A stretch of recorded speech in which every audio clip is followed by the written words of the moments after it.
The first hint of a gathering storm over Wilder's depiction of American Indians surfaced in 1952.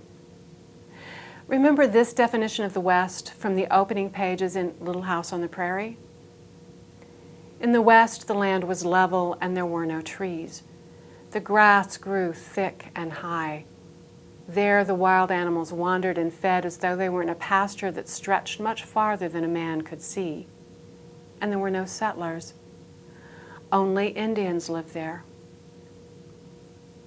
Notice the date of this citation, 1952. And that year, Harper's reissued a new set of Little House books featuring new illustrations by Garth Williams. In the original version of Little House on the Prairie, illustrated by Helen Sewell, there was only one image of a Native American in the entire book. The new Garth Williams version, of course, emphasized the role of the Osage people in Wilder's books simply by illustrating them in one illustration after another. But this wasn't the source of the controversy in 1952.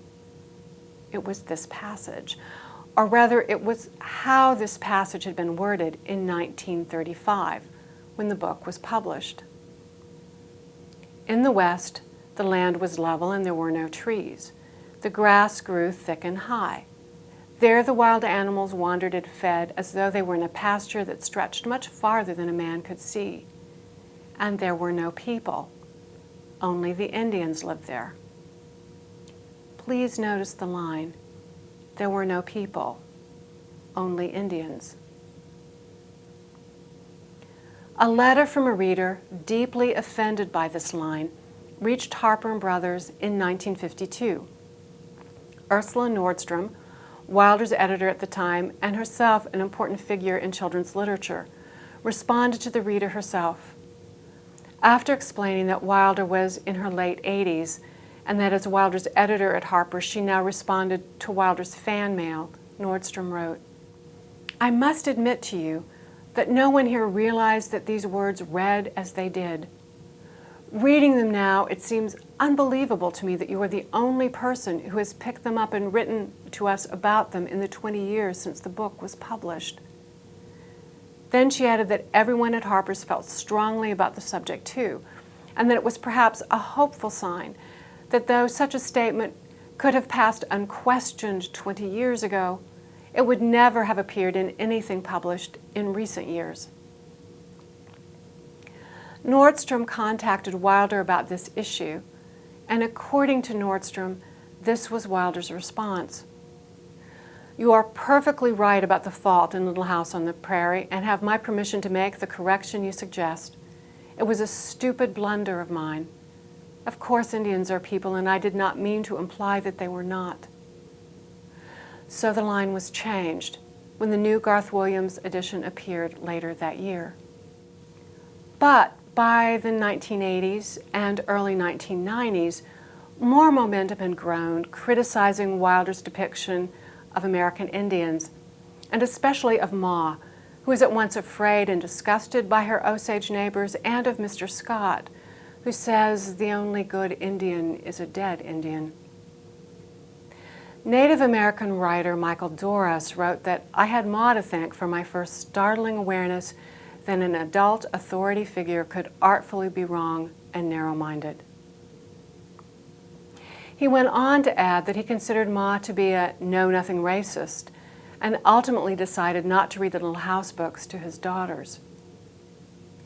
The controversy extended to the American Library Association, the organization that awards the prestigious Newbery Medals, and even the Wilder Medal for distinguished, creative, and sustained contributions to children's books.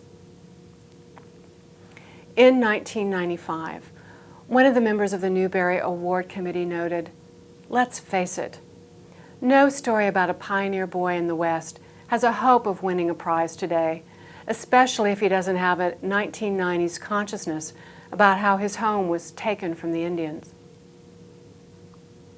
She added that the committee probably wouldn't consider Wilder's work worthy of Newbery consideration because it was culturally insensitive for contemporary readers.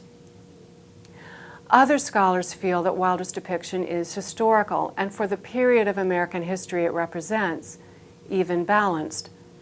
They maintained that Pa and Laura's more sensitive views of American Indians tipped the balance against those held by less enlightened characters like Ma and Mr. Scott. A careful reading shows that Laura Ingalls Wilder was guilty of neither ignoring nor abusing American Indians in her novels. As for Wilder herself, she wrote this in an unguarded moment as she, Almanzo, and Rose left South Dakota for Missouri in 1894. We crossed the James River, and in 20 minutes we reached the top of the bluffs on the other side.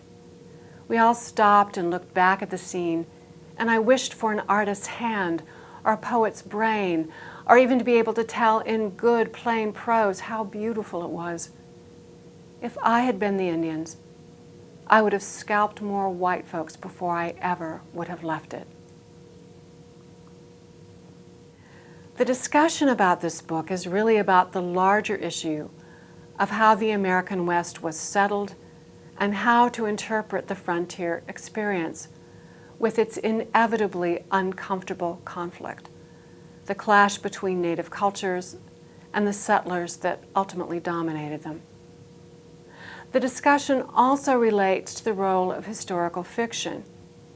Should it attempt to present the cultural and social conventions of the period it depicts, or should it instead recreate the past in the image of contemporary society and its current social conventions? This dilemma becomes even more important for fiction directed at young readers. Should historical fiction for this age group instruct and teach, or should it stimulate questions about difficult issues?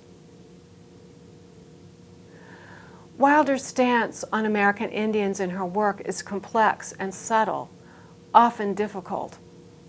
Pa himself addresses this complexity within the pages of Little House on the Prairie.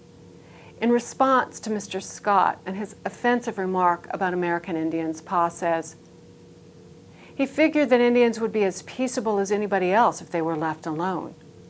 On the other hand, they had been moved west so many times that naturally they hated white folks. But an Indian ought to have sense enough to know when he was licked. Careful readers of Wilder's work won't find easy answers in the Little House books. And perhaps we shouldn't expect children's books to provide easy answers to historical issues that are complex and uncomfortable, and which should continue to haunt contemporary readers, old and young. Still, we can't ignore the fact that Wilder's larger thematic purpose is to illustrate manifest destiny within the framework of one family.